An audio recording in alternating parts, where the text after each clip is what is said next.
going live. Hello, hello. It's Jerry Cates live at our new time. Hello, hello. I think I'm going to record this on my end. Yes. All right. And are we live? Did we make it? We sure did. Okay. So if you're here live, hashtag live. Welcome to our new day and time, Tuesdays at 4. Hopefully more people can get in on the recording, the live. Okay, so I'm going to pull something up. Now, so there's a powerful topic, how to have peace of mind. It resonates with a lot of us. A lot of times when you ladies are coming into our Facebook group, peace of mind is one of the things you say. And sometimes we think, oh, peace of mind. Yes, I want that. Yeah, give me that magic pill. You're right. Help me get that elusive peace of mind. But today, when I go over things and share them with you, you're going to go, oh, I knew that. Oh, I knew that.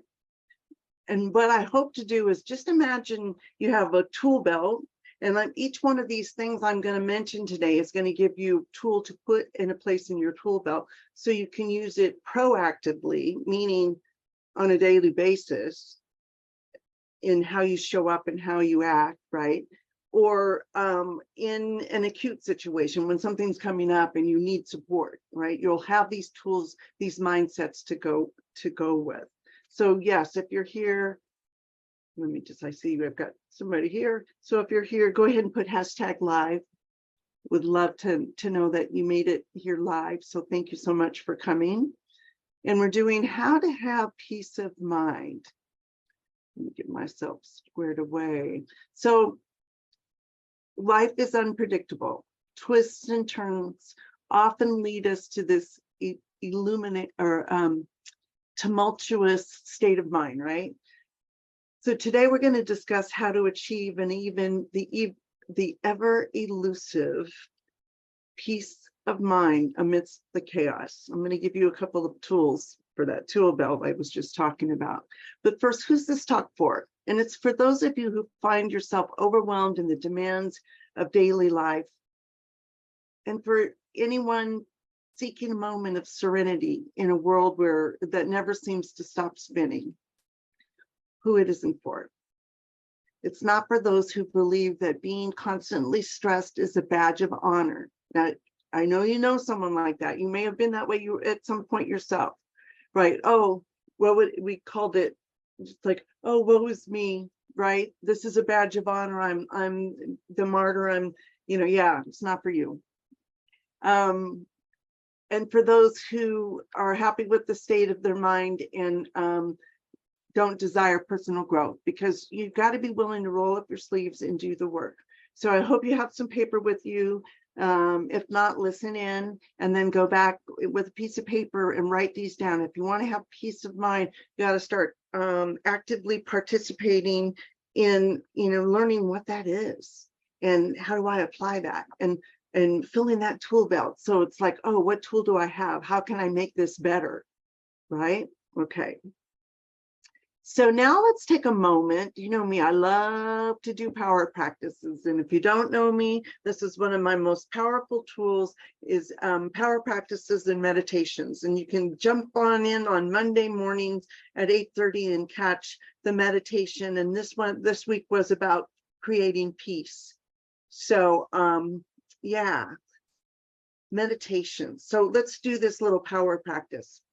So if you can take a moment and close your eyes, if it's safe to do so, and experience the energy in your head. Now think of all the things you've had to do today, all the directions you've been pulled, all the to-do lists, all the be there for everybody else, all the things you got to do for work, whatever it is, all that chaos. And now I want you to imagine leaving that in your head as it dissolves away like a balloon floating up to the sky as you float down in your body to that pelvic bowl, right to the hips, and just settle in there and find that deep and wide space of peace and presence. Really feel what that feels like. Let's take a breath while we're there. Nice big breath through your nose. Inhale and pause. And as you exhale through your mouth, relax. Go ahead and relax. Release. And again, inhale and pausing. And exhale and release, and feel that wave of relaxation through your body. And now, does that feel like a deeper place? This power center. Okay, now I'm going to take you right back up to your head again. Go back to your head and go back to the chaos and all the things and all the chatter, all the things going on. Feel what that feels like. And now take a breath as you drop down again into your body, to that pelvic bowl, to that place of peace. Letting all of that float away. All right. And when you're ready, go ahead and take a nice deep breath in and out. And open your eyes when you're ready. So I did that for two reasons. The first reason is that I wanted you to be able to drop down into a place of peace. And you'll find I use dropping into power center in this way in a lot of my meditations. And I get that whole idea from my training at Feminine Power. It's powerful stuff. So dropping down into that place of peace. But then I had to go back up again to the chaos. And then drop down again. I wanted to leave you in a good place. But my purpose of that was for you to see that you have the power to go to that peaceful place at any moment. If you were able to go from the chaos to the peace, you can do this. You can do this on your own. So there's a practical tool that you can take with you, right? So dropping down into your body, it really does make a difference. Okay, so you want to learn the, I've got 10, and these are 10 ways to, how to have more peace of mind. The first one is let's see who's with me. Hi, Anna. Oops, I got. All right. Okay. So I know you're going to go, when I'm going through these, you're going to go, oh, I knew that. Or, oh, that sounds familiar. But I want you to take and look at it with a new lens. Look at it from that place of peace that you were just in, that deep place of peace. And then let's begin. The first one is embrace imperfection. How often does perfection stress you out, right? Perfection is an illusion. Instead of trying to craft a flawless life, embrace your imperfections. These are what make you human, relatable, and real. The pressure to be perfect can be exhausting. Letting go of that expectation can be incredibly liberating. So notice where you're putting that perfectionism pressure on yourself. And a lot of times you care about it more than anyone else does, right? It's really only important to you that of having to be perfect. Other people are going to be a lot more open and understanding. So embrace imperfection.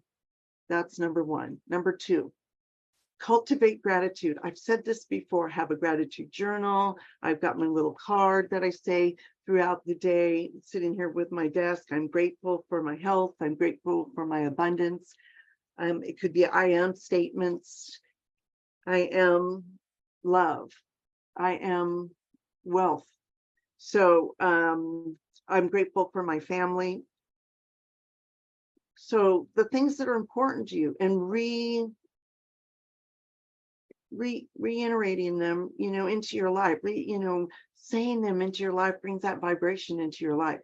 Writing them down is really powerful. I knew a man in church that did a gratitude journal, and it was life-changing for him. It really was. It puts you in a higher vibration. So cultivate gratitude. Okay, number two. Number three, limit your intake. Learn to set boundaries. We're in information overload. I know if I'm not careful, my phone's in my hand or near me all day long.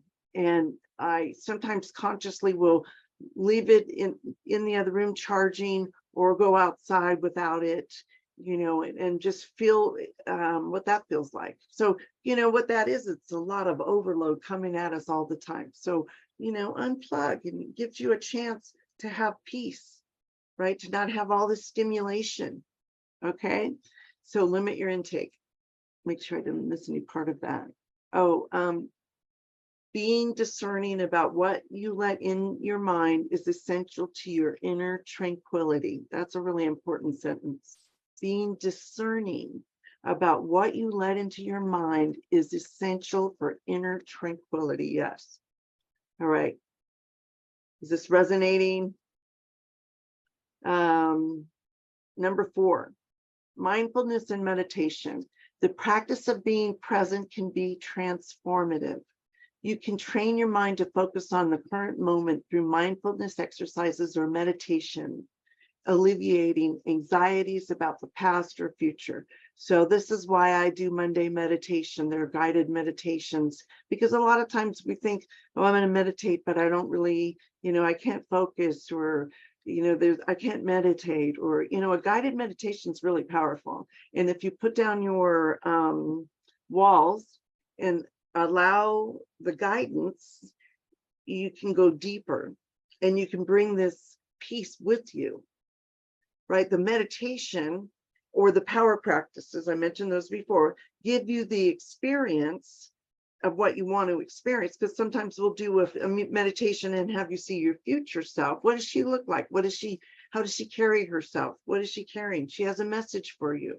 You see, so we're helping you connect to that future, or connect to that vision, right? So you have that experience, and then now you have something to visualize. Does that make sense? I kind of went off on a tangent there. But so the power practices, just like in the 4 Ways to Power Center, your wise adult self or your witness self. Well, that witness self has the ability to pan back and look at the situation from a different perspective. So because I've done this meditation and had this witness self be present, now she's in my toolbox or tool belt. So when something comes up and things seem to be exploding in front of me, I can back up and see a wider view. Meditations and power practices are powerful. They're so powerful. Okay. Set boundaries.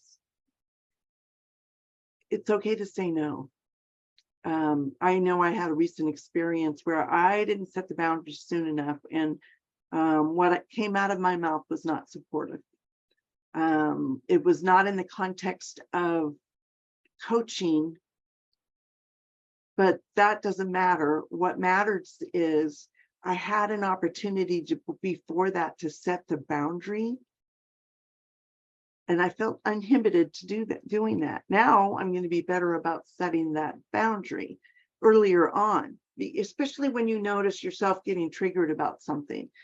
And then isn't that when things blow up? That's when we get more chaos. So that boundary setting is so powerful, and it's empowering. So learning to say no, practice saying no.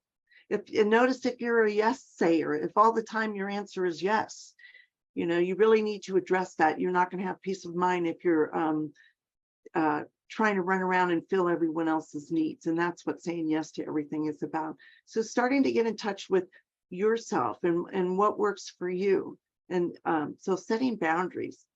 Okay, physical health. Hey, the nurse in me's coming out. Of course, I have to mention physical health. So your mind and body are innately linked. Regular exercise, a balanced diet, and adequate water and sleep can all contribute to a clearer, more peaceful mindset. I mean, that makes sense, right? What's it? Drink water, half your weight in ounces. That's a lot of water. Of course, if you don't have a health condition that would limit your fluids, but that flushing is important. So treat your body like it's precious. And just imagine this. Take well enough care of yourself so that you can care for others with your overflow. Isn't that an empowering place to be? So you're taking well enough care. You're prioritizing your needs. You're taking care of yourself, and it's the overflow. And I know in some situations, especially if you're a caregiver, that's hard, but as much as you can, do that. Care for others through your overflow. All right. Now, moving on to number 7, that was 6, physical health. 7, seek support. I'm going to tell you really honestly, I have a therapist that I see every week, and I am so grateful. She's helping me heal some of those wounds. You know, this healing thing's an ongoing process. We just need to be willing to do the work and be consistent about it. So seek support, whether it's a friend, family, a professional. Surround yourself with a supportive network. You know, notice who are the 5 people you spend most of your time with, right? Because having a supportive network can alleviate feelings of isolation and stress. So even if you have people who aren't supportive, you still feel isolated. So learn some of the skills in like evolutionary partnerships. Go create those up-leveled relationships where your goal is growth and evolution, right? Instead of just comfort. So start to look at your relationships differently and show up in this evolutionary partnership way, you know, where you're responsible for yourself, the other person's responsible, you're about mutual growth and evolution. Okay, I could go on about that one. So seek support. All right, how are we doing? Hey, Tammy, I see you're here. Okay, is this resonating? Is it any of these resonating? Just put a number in the chat or a name. I'll review them. I'd love to know what's resonating. Okay, number 8, and there's 10, so listen up. Reflect and reassess regularly. I don't know about you, but I do a lot of mirror work, and I have a lot of conversations with that girl in the mirror. And I actually make that a safe place to go do that. And sometimes I don't even need the mirror to have a little talk with myself. Say, wow, you've been in this pattern and it's really not serving you. Okay, let's take a step back and look at this differently and see what we can create, you know, how we can shift this, or, you know, being honest with yourself. The thing is course correct, right? Don't get all upset with yourself when you mess up, right? You might call it mess up, or when you know, you do something that didn't work. Just course correct. Just tell yourself, okay, let me get back on course. Just getting back on the horse when you fall off. That's what I do. It's like getting your boat back on course, right? Looking for that mark. Anyway, okay, so reflect and reassess regularly. You know, even at the end of the day, taking a look at how did my day go? How was my, you know, my mood or attitude? What could I improve? What went really well? So this doesn't have to be all about pulling it apart. It could be, wow, what worked? Yeah. So reflect and reassess regularly. Number 9, engage in activities you love. Yes. I was cutting stones the other day with my granddaughter. Again, we went to the Gem and Minerals Club and we were cutting opals. And I just thought when I was doing it, this is wonderful. This is fun. This is joyful, you know, showing each other. And then a little later, my granddaughter was helping with the club, making things for an upcoming show or the show for next year. And she was just really digging the heck out of it. And I was just there being really present and enjoying it, because I know this will be a memory. So I wanted to bring joy into that activity. But also, what are you putting off that you love to do? And maybe it's in a way of like punishing yourself about something, or I don't deserve that, or whatever it is. You know, I'm going to tell you, I need to pick up my guitar. I haven't played my guitar in a while. And so I'm starting to think of the joy of playing the notes and singing the song, you know. So think of the things that bring you joy and then do them. Number 10. And we kind of touched on this earlier. Acceptance. Sometimes the best way to find peace is simply to accept what is. Not all situations are within our control. Instead of resisting like a big wall, right? Understand that what we cannot change. Understand what we cannot change. In acceptance, there's profound peace.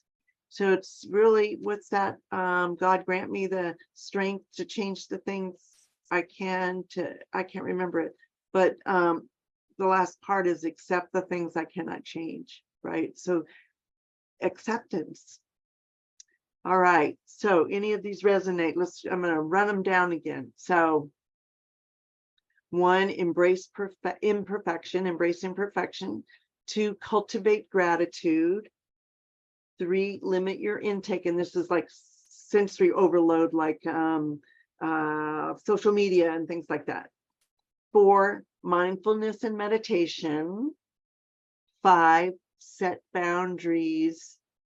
6, physical health. 7, seek support, and you should be creating those support systems right now, as well as you being that support system for someone else, right? It's reciprocal, right? Reciprocal, yeah. 7, that was 7, seek support. 8, reflect and reassess regularly, kind of just check in. Number 9, engage in activities you love. Have that vibration with you. And number 10, acceptance, just letting it go, right? So achieving peace of mind isn't about eliminating all of life's complications, right? Are you starting to see that? But navigating them with grace, understanding, and acceptance. So by integrating these strategies in your life, you'll find that peace is attainable even in the midst of chaos. Can you see how that's possible? Can you see how that's possible? See, so it's not like a magic pill, but they are little nuggets. They're little gold nuggets that if you pick one and focus on that, you can't help but improve. But some of the fastest ways, I think, to have peace of mind is to have a regular practice of meditation, do power practices, something like that, where you pause and connect with yourself. All right, that's my talk for how to have peace of mind. Notice I said how to have peace of mind, not how to find peace of mind, because I want you to be in the vibration of having, not looking for it. Right now you have the tools on how to have it. Okay. So moving on to the next thing, have you checked out the Confidence Catalyst? If so, if you're, I'm so interested in how you've implemented the things. So there's 5 things on that Confidence Catalyst. If you haven't done it yet, the link is in the description of this video.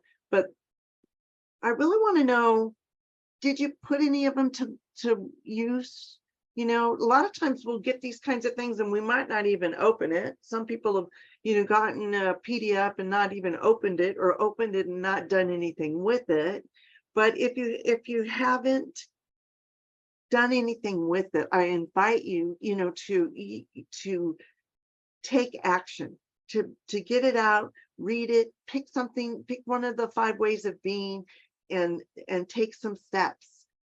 Because that's the only way you're going to have any change. That's the only way you're going to build confidence. That I know, I'm one too. Or I'll download it, or I have that information. I keep meaning to go back to it, but schedule it in because you're worth it. So the Confidence Catalyst, you can get a copy of that. And if you need some support, building self-confidence and self-worth or peace of mind, I'm here. We have a free call, soul emergence call. Just say soul in the chat if you want to get together and identify what it is you want, what's holding you back, and give strategy for how to get there. All right. Hi, Riley and Tammy. Let's see, and I saw Anna. Thank you for coming. And I'm going to say goodbye now. All right. So don't forget that soul emergence call, soul in the chat, and let's have a talk, a conversation that matters. I'm Jerry Cates. Bye.